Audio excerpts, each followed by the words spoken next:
day and welcome to your favorite YouTube channel, Nation's Voice Tower. I have updates for you this morning, and this one is pertaining the inconclusive result of the 2023 elections held on Saturday, 25th February 2023. Yes, and this particular video is going viral right now. All right, Datti Ahmed, the vice presidential candidate of the Labour Party, granted an interview on CNN, all right, and he made a lot of revelations in that interview. He was asked, or he made revelations like what his evidences will be in court, what they tend to tell the court, and so on and so forth. If you want to listen and watch to what Datti Ahmed told the CNN, watch this video and pay keen interest and attention. We'll be back. So the Labour Party is going to court. You have evidence that this election, that there was at least vote rigging in these elections. What evidence do you actually have that even though there may have been irregularities, that there may have been inconsistencies, what evidence do you actually have that these inconsistencies would have actually changed the result? The evidences are, one, the direct transmission of results from the polling units as clearly and objectively provided for in the law and in the INEC guidelines were not followed. Next evidence is that the collation of results from the ward units all the way to the national did not make reference and did not compare and did not confirm correctness and authenticity of those figures with IREV. IREV was absent. So these are key evidences. I beg to say that election is comprised of voting, in the case of Nigeria and the new Electoral Act, transmission, collation in accordance with the Electoral Act, and declaration in accordance with the Constitution. What we noticed on Saturday is that after voting, everything else failed and fell into the hands of others besides the INEC. These are the evidences we have. And there is inconsistency between figures now on IREV and declared figures for that. Then there is also the figures we have with our party agents. Mm-hmm. Yeah. Okay, so most of what you've just said outlines, what I was saying earlier, that there may indeed have been inconsistencies. They may have even been corruption. But what I think the APC is trying to get you guys to prove is that these inconsistencies would have actually changed the outcome of these elections. There are 176,000, right. Okay. I'm sorry, sir, there are 176,000 polling units across Nigeria. When you think about your evidence, does your evidence cover the breadth of all the polling units across the country? Just talk to us a bit more about what you actually have. Yes, our evidence covers the length and breadth of the entire 178,606 polling units, less those that there was no voting, of course. Our results, our EC8As in the possession of our party agents collated shows far higher scores by the Labour Party than the APC. It shows great variance between figures that were collated upon which a declaration of a winner was made. If the actual results with us, and that should have been uploaded immediately after the election as provided by the law, we would have won this election. That is materially different from what has been declared now as the winner.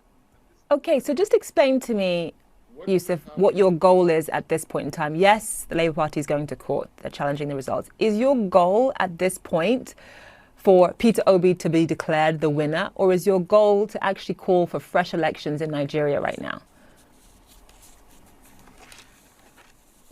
A final position has not been taken by our legal team, but in my capacity as a running mate, due to the wealth of evidence that we have, we would like to pray that the court declare Peter Obi of the Labour Party as duly elected winner of the 2023 presidential elections of Nigeria. Do you trust the judicial system? I mean, I know that the judicial system, especially in Anambra State, has helped Peter Obi in the past. This is not the first time he's gone to court. And actually, he's been quite successful in the past. But this is different. There's never been a court ruling that's overturned a presidential election result in Nigeria. I mean, do you actually trust, do you have faith in the court system to actually take this forward? No, now I can tell you categorically, I do not trust the court system. No, I do not. Peter Obi might have benefited in the past, but right now we have a Senate president who contested presidency in 2022 primaries, lost, and he is now a winner in a senatorial district. This is magic. I do not trust our court system anymore. Nigeria is suffering from a series of failed promises. 2023 presidential elections is just one of them. These promises have reached all the way to the United Nations. Promises of securing Nigeria failed, improving our economy failed, fighting corruption failed.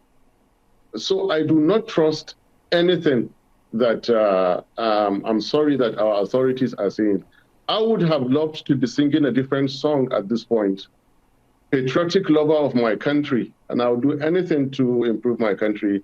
But sadly, I don't believe, I have no confidence in the legal system. But this is no reason for us not to go to court. Okay. We shall go to court.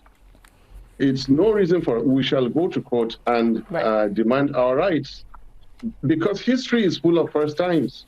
Mm-hmm. The wealth of evidence that we have, it requires more than magic to fail to declare us the winners. Yusuf, we have to leave it there. Appreciate you joining us on the program. Yusuf Datti Ahmed, Peter Obi's running mate. Thank you so much for being with us. Yes, you heard it all from Datti Ahmed, the Labour Party vice presidential candidate. And in that interview, he really stated the processes that the Labour Party are really planning or bent on taking to really win at the Supreme Court, finally, when the case is going to be heard. Right now, Datti Ahmed stated how, of course, different evidences were going to be used against the APC, especially as regards the results that were produced a few days ago by INEC. He also stated how they saw a lot of rigging through pictorial differences, through final results that were tendered to INEC, and then the difference between the final results by INEC and those of the party agents. He also stated how a lot of brutality brought about inconclusive elections at the polls in different polling units all over the country. Now, that notwithstanding too, of course, Datti Ahmed seems to have a plan with his principal, Peter Obi, on how to reclaim their mandate. Finally, when the court wants to hear or wants to go on hearing about these inconclusive results of the election.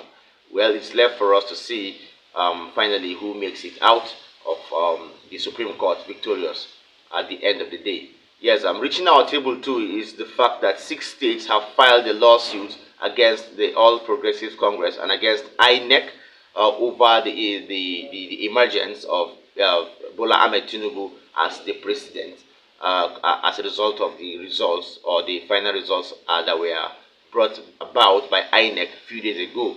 Yes, these 6 states include Adamawa State, Bayelsa State, Akwa Ibom State, Sokoto State, Edo State, and Delta State. Yes, and these cases were filed by the different attorneys general of these states. All right. Now, going further, they filed the Supreme Court of course, is yet to also act on this one. And according to the lawsuit that was filed by the attorneys general of these states, the INEC were said to be going against different sections of the 1999 Constitution, sections like section 6, subsection 6 of the 1999 Constitution, section 14, subsection 3 of the 1999 Constitution, section 153, subsection 6 of the 1999 Constitution, and even section 252 of the 1999 Constitution. Of course, INEC bypassed a lot of guidelines, especially violating different parts of the INEC Electoral Act and that of the 1999 Constitution, which is not supposed to be so.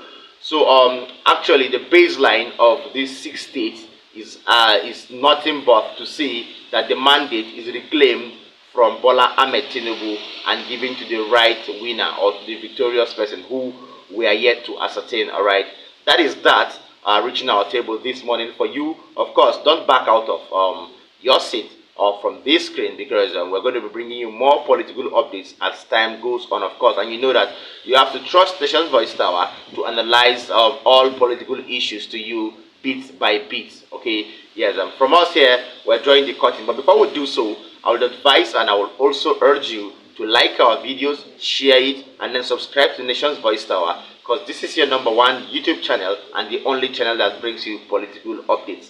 Peace out.